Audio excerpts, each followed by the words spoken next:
Hai sob, balik lagi nih sama gue Faisal. Gimana kabar kalian semua? Nah, sebelumnya gue udah bikin video unboxing soal Poco F2 Pro. Dan setelah gue bikin video unboxing, gue langsung jadiin HP ini sebagai daily driver. Dan selama pakai Poco F2 Pro, satu hal yang jadi concern gue, satu hal yang gue rasa yang paling menarik dari Poco F2 Pro, yaitu performa dan kinerja HP-nya. Nah, maka dari itu gue mau bikin review atau sekaligus kasih penjelasan lah soal spesifikasi, benchmark, dan nyobain main game di Poco F2 Pro ini. Dan bakal nyeritain ke kalian semua pengalaman saat gue pakai Poco F2 Pro. Pengen tahu kayak gimana? Mending tonton terus.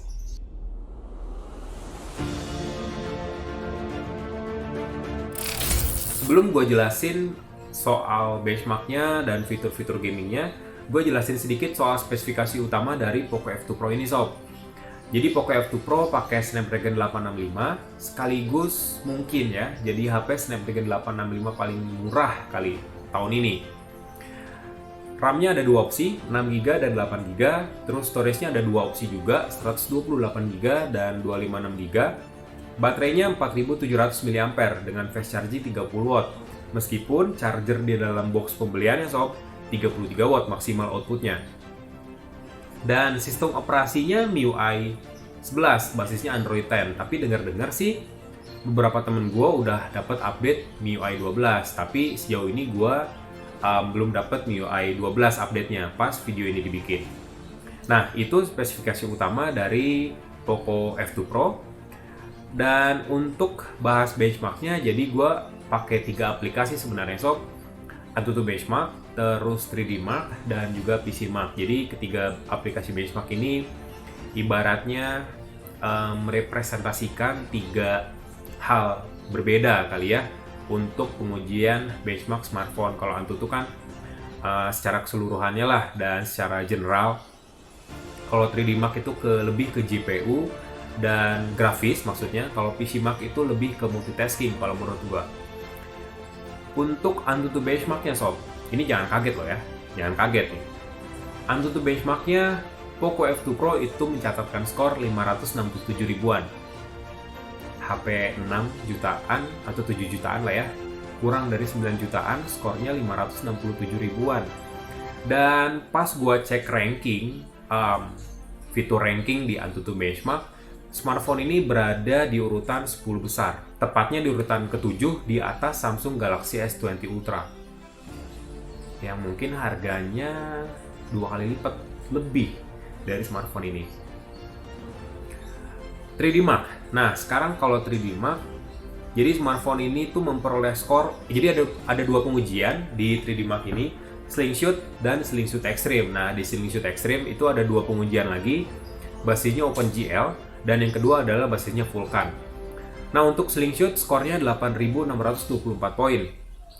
Skor ini lebih tinggi 99% dari HP yang ada yang pernah di benchmark oleh 3D Mark.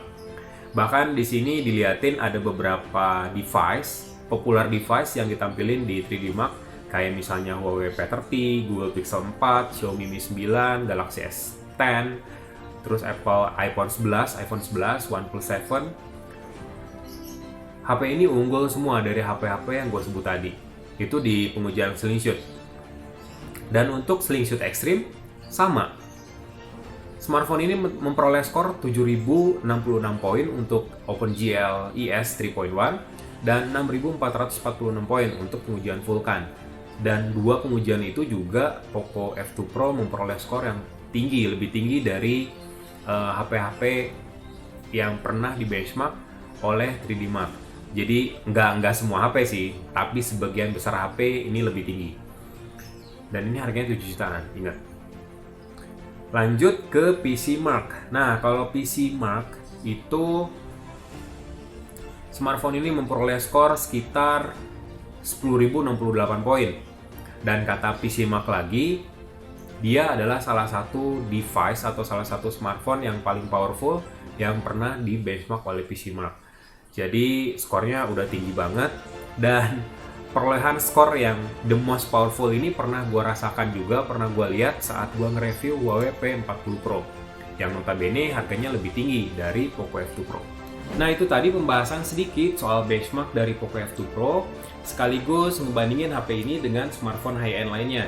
Ya, Poco F2 Pro udah sukses lah ngunggulin beberapa smartphone flagship yang tadi gue sebutkan. Sekarang pindah ke fitur gaming sob. Nah, fitur gaming ini menjadi fitur yang menarik perhatian menurut gue selama gue pakai Poco F2 Pro ini sebagai daily driver. Pertama, alasannya ya spesifikasinya kelas atas. Kayak HP di atas 10 jutaan, Snapdragon 865 contohnya. Kedua, dia punya fitur gaming yang cukup lengkap. Teknologi khusus gaming yang cukup lengkap. Meskipun HP ini nggak diklaim sebagai HP gaming, dan menurut gue Poco F2 Pro adalah HP yang mainstream. Lihat aja desainnya, kayak HP mainstream, nggak kayak HP gaming, contoh lah kayak Asus ROG Phone, Black Shark, Nubia, dan lain-lain. Fitur gaming yang gue maksud ini ada di beberapa sektor pada smartphone ini. Layar contohnya, layar dari Poco F2 Pro udah ngedukung touch sampling rate sampai 180 Hz. Terus juga ada sistem cooling di sini, mirip lah kayak Pocophone F1, tapi pastinya udah ditingkatin. Dan sistem cooling ini tugasnya selain buat mendinginkan HP, menurunkan suhu HP saat kita main game berat atau aktivitas berat, tapi juga meningkatkan performa dari smartphone secara keseluruhan.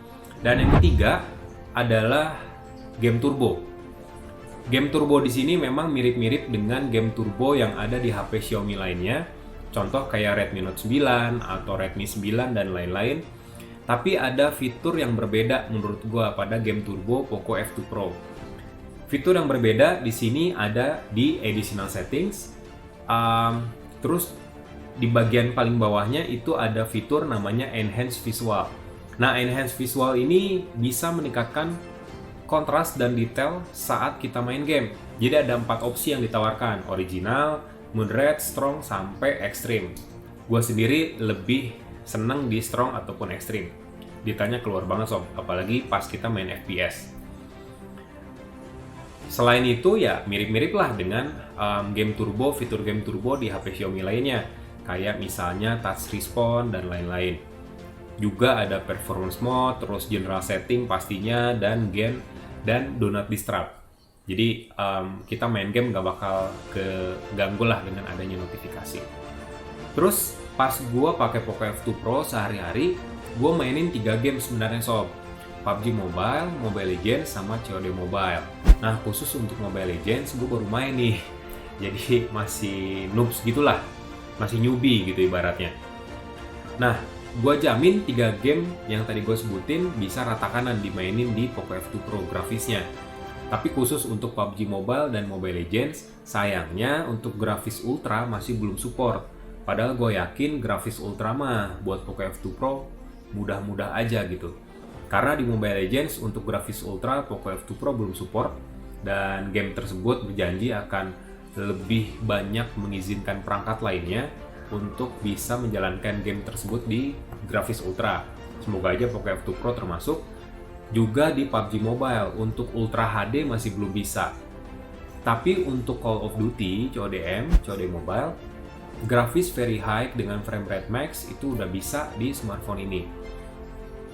Dan ketiga game tadi gue mainin di frame rate 60 fps standarnya, defaultnya, dan ya turun sedikit ke 58 tapi balik lagi ke 60 fps terus aja gitu. Dan itu bikin pengalaman gaming gue maksimal sob.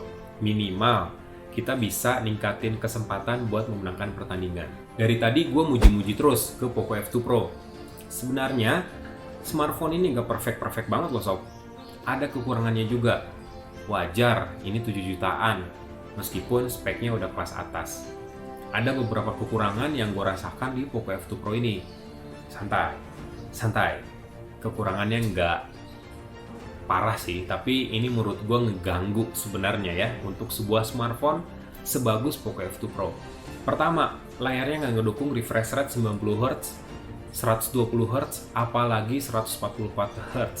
Dia tetap pakai refresh rate standar, jadi ya pengalaman gamingnya sedikit kurang. Meskipun gue udah puas gitu main game di Poco F2 Pro. Kedua, speakernya nggak stereo, jadi speakernya mono di bagian bawah doang.